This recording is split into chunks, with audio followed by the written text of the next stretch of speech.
Do you want to make sure you're sailing your best at the regattas that really matter?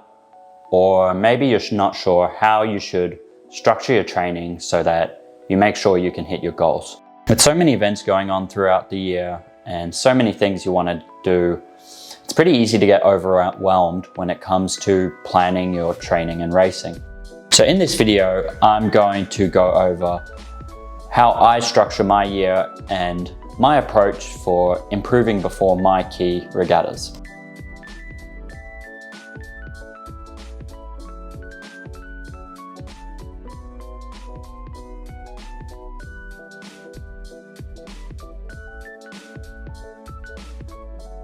Hey everyone, my name is Dan and welcome to my YouTube channel. If you want to see more sailing videos, make sure you hit the subscribe button down below. But for now, let's get out our calendars.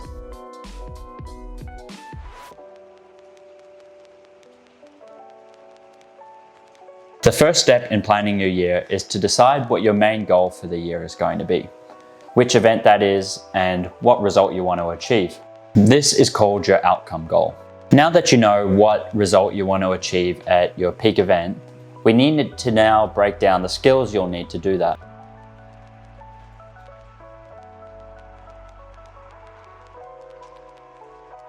In order to know how to get to where you want to be, you need to know where you were lacking from last season or what extra skills you might need in order to achieve your goal for this year. And once you've figured that out, it's now time to start coming up with some process goals for the year. So process goals are goals which don't involve any regatta result, but instead focus on things that you can actually do on the water, which make achieving your outcome goal or the results goal that you want to achieve at your key event more likely. So let's say that your goal was to improve your downwind speed. So if you wanted to set a process goal around improving your downwind speed, you could set a goal being, for example, at my key event, I want to, on average, gain places on each downwind leg. And if you have a coach or GPS tracking for the event, after the regatta, you can then go through each race and analyze where you were at the top mark, where you were at the bottom mark, and add up all the places that you gained or lost. And that will give you a good picture of if you were able to achieve that goal. So that's a really good example of a measurable process goal. People generally say that you should be setting measurable goals, but I'm not really that strict on that. In my opinion, if you go to your peak event for the year and afterwards you're feeling really good about how you performed in the certain area of your sailing that you set your process goals for, then I'm going to count that as having ticked that off.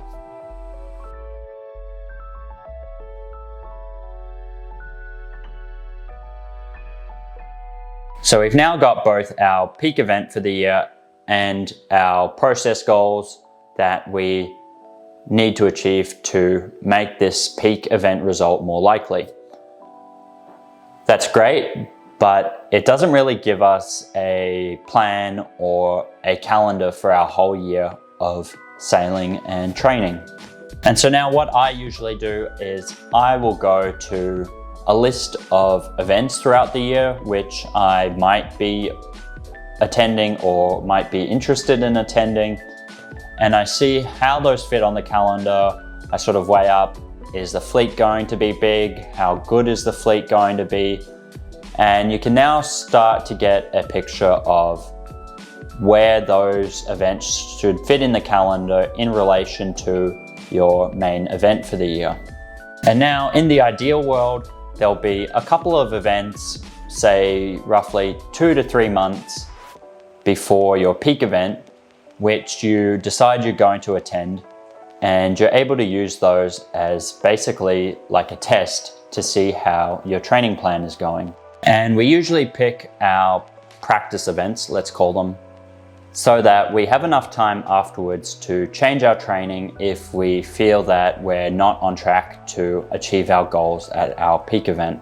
The other thing to keep in mind when picking your test or training events for the year is that we're picking these events solely with the purpose of testing how our progress in our process goal areas is going in the middle of our training season, or in the middle of our season, basically. The purpose of these practice events is to test how you perform in the areas of your sailing where you were weak, and to see if the training you've done up to those events has helped. We don't really care about your actual result in your practice events.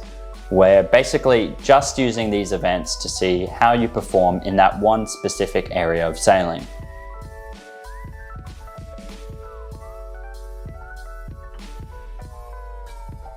But before I talk about how you should structure your training plan, if you haven't yet, head over to the link in the description box to sign up for my email newsletter. I send out an email every 2 weeks with short tips about how you can become a better sailor. But for now, back to the training plan. The basic idea with structuring your training plan is that your training wants to get more and more specific as you get closer to your key regatta for the year. So let's go back to our downwind example. So you want to get better at downwind, and when you go to your main regatta for the season, you want to make sure that on average you gain places on the downwind. If you're going to structure your training plan around improving downwind, at the beginning of the year, or like the first half of the season, maybe even the first 2/3 of the season, you might structure your training just around downwind skills in all conditions. So that might be downwind in light winds, downwind in big waves. By the way, I have a video on that on my channel. Check that out over here on how you can sail better in big waves. But basically you're just working on everything downwind at the start of the season. But then as you get closer and closer to the event, your main event, you want to make your training so that it becomes more specific for that particular event. In the case of wanting to improve downwind, this is going to take a little bit of knowledge or a little bit of insight about the conditions you might expect at the venue where your peak regatta is being held. So for example, and back to the big waves case, if you know that the place where your peak regatta is generally has big ocean swell, then in the last 2 to 3 months before that event, all of your training downwind should be focused on improving in those big ocean wave conditions. And so that might even mean that if at your home venue you don't really get those conditions, you might actually need to travel somewhere else or train somewhere else in order to train in conditions which are more specific for the venue where you want to perform for the year. That way, when it comes time for your main regatta for the season, you're going to be really confident in the conditions that you face there, because you've done all this training in the last 2 to 3 months, specifically in those conditions. And now there's really only one thing left to do, and that's go into the regatta knowing you've done everything you could and you've put everything into training for this event. Once you get to the event, there's really nothing you can do which is going to improve your performance drastically. So the best strategy is just to try and enjoy the regatta and sail as well as you can. And if you've done everything right, you go to the regatta, enjoy the sailing, perform at your best, and tick off all the goals you set for yourself at the start of the year. And if not, that's also okay. Now's a good time to reflect on what went wrong, what went well, and what you can do better next time. So that's how you go about planning your year, your training, and your regattas.